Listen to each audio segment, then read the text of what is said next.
రాజకీయ చదరంగంలో ఎన్నో ఎత్తులు పై ఎత్తులు ఉంటాయి. గెలుపు కోసం, అధికారం కోసం ఎన్నో రకాల వ్యూహాలు రచిస్తూ ఉంటారు.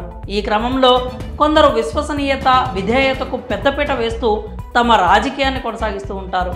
మరికొందరు మాత్రం మోసాలు, వెన్నుపోట్లు, వంచన వంటి వాటిని ఆధారంగా చేసుకుని తమ పొలిటికల్ జర్నీ కొనసాగిస్తూ ఉంటారు. ఇలాంటి నేతలు తమ రాజకీయ ప్రయాణంలో సొంత కుటుంబ సభ్యులు వచ్చినా సరే వెన్నుపోటు పడవడానికి కూడా వెనుకాడరు. ఇలాంటి లక్షణాలు టీడీపీ అధినేత చంద్రబాబు నాయుడుకి ఉన్నాయని పలువురు రాజకీయ విశ్లేషకులు అభిప్రాయపడుతూ ఉంటారు. అలానే ఎవరిని నమ్మని చంద్రబాబు చివరకు ఓ విషయంలో తన కొడుకును కూడా నమ్మట్లేదని టాక్ అయితే వినిపిస్తోంది. 2024 ఆంధ్రప్రదేశ్ ఎన్నికల్లో వైఎస్ఆర్సీపీ గెలుపును ఆపేందుకు ప్రతిపక్ష టీడీపీ విశ్వ ప్రయత్నాలు చేస్తోంది. ఈ క్రమంలోనే టీడీపీ అధ్యక్షుడు నారా చంద్రబాబు నాయుడు, ఆయన తనయుడు లోకేష్ వివిధ కార్యక్రమాలతో రాష్ట్ర వ్యాప్తంగా సభలు నిర్వహిస్తున్నారు. ఈ క్రమంలో ఎవరికి వారే అభ్యర్థులను పరోక్షంగా ప్రకటిస్తూ వచ్చారు. ముఖ్యంగా నారా లోకేష్ యువగళం పాదయాత్ర సమయంలో పలువురకు టికెట్లు మీకే అంటూ భరోసా కల్పించాడు. అయితే తాజాగా లోకేష్ ప్రకటించిన అభ్యర్థులను చంద్రబాబు పక్కన పెడుతున్నట్లు తెలుస్తోంది. కొడుకుపై నమ్మకం లేకనే అతను తీసుకున్న నిర్ణయాలను బాబు పక్కన పెట్టేశాడని సమాచారం.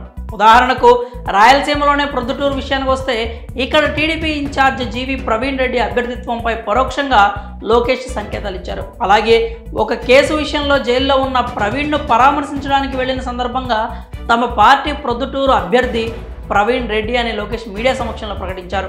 కష్టకాలంలో టీడీపీకి అండగా నిలబడినప్పటికీ సిట్టింగ్ ఎమ్మెల్యే రాచమల్లు శివప్రసాద్ని తట్టుకునే సామర్థ్యం ప్రవీణ్కి లేవని అధిష్టానం భావిస్తోంది. దీంతో లోకేష్ ప్రతిపాదించిన ప్రవీణ్ను కాదని వరదరాజులరెడ్డికి టికెట్ ఇవ్వాలనే బాబు ఆలోచనలో ఉన్నారట. అలాగే ఉమ్మడి విశాఖ జిల్లాలోని పాయకరావుపేట విషయంలోనూ లోకేష్కి చుక్కెదురైనట్లు సమాచారం. అక్కడ వంగలపూడి అనితకు లోకేష్ హామీ ఇచ్చారని టాక్. అయితే ఆమె విషయంలో చంద్రబాబు సానుకూలంగా లేరట. ఇక్కడ టీడీపీ ఓడిపోతుందని సర్వే నివేదికలు చెప్తున్నాయి. దీంతో పాయకరావుపేట సీటును జనసేనకు ఇచ్చి చేతులు దులిపేసుకోవాలని బాబు అనుకుంటున్నారని టాక్.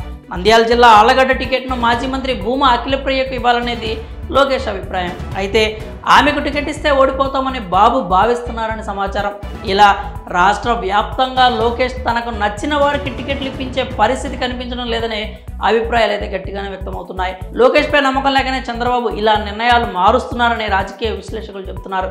మొత్తంగా కొడుక్కి కూడా చంద్రబాబు నాయుడు వెన్నుపోటు పొడుస్తున్నారనే వాదనలు వినిపిస్తున్నాయి. మరి దీనిపై మీరేమనుకుంటున్నారో మీ అభిప్రాయాలని కామెంట్స్ రూపంలో తెలియజేయండి.